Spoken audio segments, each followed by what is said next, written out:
प्यारे बच्चों, अब हम चर्चा करेंगे आउटसोर्सिंग की टाइप्स की।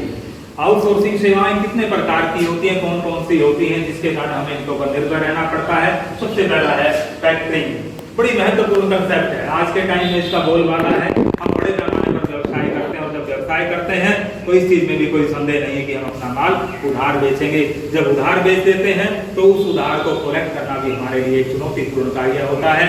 इसके अतिरिक्त एक लंबे समय तक हमें उस पैसे से वंचित रहना पड़ता है।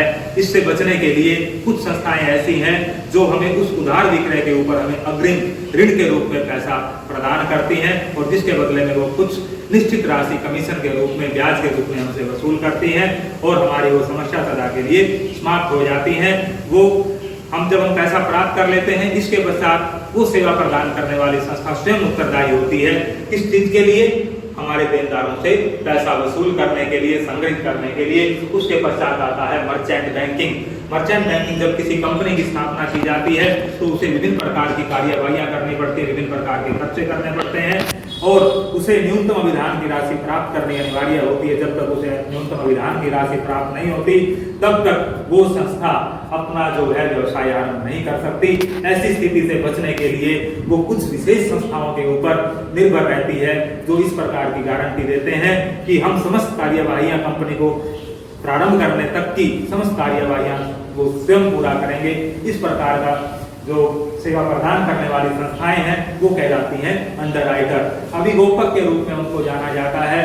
वो प्रविवरण जारी करने से लेकर के समस्त प्रकार की कार्यवाहियां स्वयं करते हैं और यदि जनता न्यूनतम अभिधान तक की राशि नहीं लेती तो वो अंश अभिगोपक स्वयं क्रय कर लेते हैं, जिसका परिणाम क्या होता है कि हम अनावश्यक खर्चों से बच जाते हैं और अपनी कंपनी की स्थापना अवश्य ही सफलतापूर्वक ढंग से कर लेते हैं। उसके पश्चात हम चलते हैं एडवर्टाइजमेंट, विज्ञापन। विज्ञापन हम अपनी संस्था के अंदर इतने संसाधन नहीं जुटा पाते कि विज्ञापन की व्यवस्था हम खुद करें।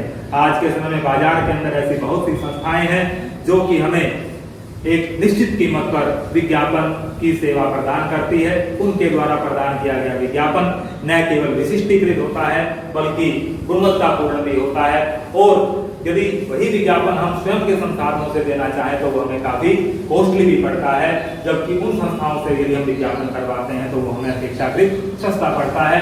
और तीसरा है कोरियर। आज के टाइम में कोरियर वैसे तो लगभग समाप्त ही हो चुका है। हम अपने समस्त पत्र व्यवहार इलेक्ट्रॉनिक माध्यमों से करते हैं, लेकिन फिर भी कुछ पत्र व्यवहार ऐसे होते हैं जो कि हमें इलेक्ट्रॉनिक माध्यम के माध्यम से संभव नहीं हो पाते। हमें हार्ड कॉपी भेजनी ही पड़ती है और उसके लिए हमें निर्भर रहना पड़ता है पत्रों के ऊपर। और वो पत्राचार का जो कार्य है या तो हमारा विशेष संदेश वाहक लेकर के जाएगा या कोई इस प्रकार का कार्य करने वाली विशिष्ट संस्था है जो इस कार्य को निपटाएगी और वो सेवा हमें प्रदान करने वाली संस्था है कोरियर सर्विसेज। ये एक नाम मात्र का शुल्क लेकर के हमारे पत्र को वहां पहुंचा देती है जहां पर कि हमें उसे पहुंचाना होता है। और यदि इसके लिए हम खुद एक विशेष व्यक्ति की नियुक्ति करते हैं तो वो हमारे लिए न केवल महंगा पड़ता है बल्कि हम हर जगह पर उसको भेज भी नहीं सकते और उससे बचने के लिए सबसे आसान तरीका है हम कोरियर सेवाओं का लाभ उठाएं। और उसके पश्चात है हमारे पास कस्टमर सपोर्ट सर्विसेज। इन सेवाओं का आजकल बहुत ज्यादा बोलबाला है क्योंकि हर कस्टमर, जैसा कि मैंने पहले भी बताया था कि उपभोक्ता जो है बाजार का राजा होता है और यदि वो नाराज हो गया तो समझ लो हमारा व्यवसाय ही गर्त में चला जाएगा। उसको हमें खुश रखना है तो हमें इस प्रकार की सेवाएं उसको उपलब्ध करवानी ही होंगी। आज के टाइम में विभिन्न प्रकार के बड़े बड़े प्रोडक्ट बेचे जाते हैं और उन प्रोडक्ट को बेचने के पश्चात आफ्टर सेल सर्विसेज उन्हें प्रदान की जाती है, होम डिलीवरी उन्हें प्रदान की जाती है।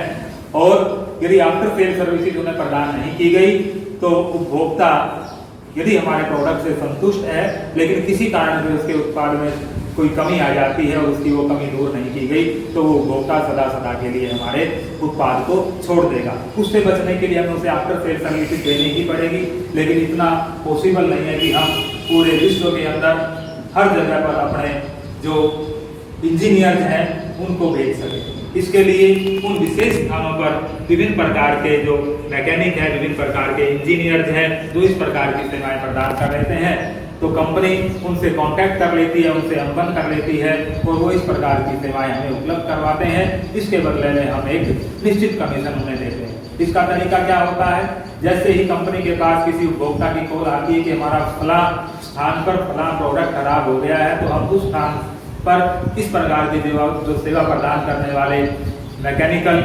पर्सन हैं या इंजीनियर हैं उनसे कांटेक्ट करते हैं, उनको बताते हैं कि फला स्थान पर जाकर के हमारे उपभोक्ता का फला प्रोडक्ट आप ठीक करके आइए और हमें एक नाम मात्र की कीमत में ही वो सेवा उपलब्ध हो जाती है। यदि हम इसकी अपेक्षा अपने उत्पादन स्थल से एक मैकेनिक को, एक इंजीनियर को भेजते तो वो हमें काफी कॉस्टली पड़ता।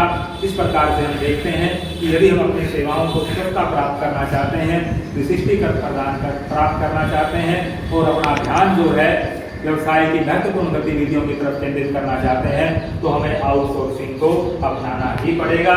और किस किस प्रकार की सेवाओं के लिए हम आउटसोर्सिंग का प्रयोग कर सकते हैं? Financial services, advertisement, courier, customer support services. इसके अलावा जैसा कि ऊपर हम डिस्कस कर चुके हैं, उत्पादन के अंदर भी हम जो है आउटसोर्सिंग का प्रयोग कर सकते हैं।